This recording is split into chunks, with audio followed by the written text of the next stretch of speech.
வெனிசுவால 10,000க்கும் மேற்பட்ட ஜனங்க இறந்து போயிருக்காங்க. எர்த்குவேக், அதுவும் 2 எர்த்குவேக். நினச்சி பார்க்கவே பயமாக இருக்குது.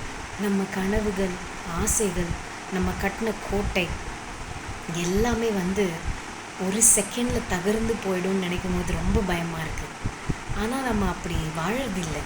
எல்லாமே பர்மனெண்ட்டுன்னு நினச்சி தான் நம்ம வாழறோம்.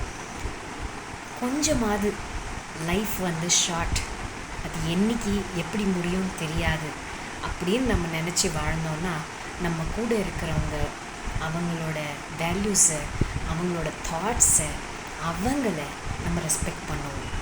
அவங்கள மிஸ் பண்ணக்கூடாதுன்னு நினைப்போம். இந்த ஒரு சின்ன விஷயம் எப்போவுமே நம்ம மனசில் இருக்கணும். நம்ம உயிர் எப்போ வேணால் போயிடும், அது நம்ம கையில் இல்லை. அந்த ஒரு ஒரு நிரந்தரத்தன்மை இல்லாத வாழ்க்கை தான் நம்ம இவ்வளோ போராட்டங்கள், இவ்வளோ கஷ்டங்கள் எல்லாமே அனுபவிக்க வேண்டியது இருக்குது.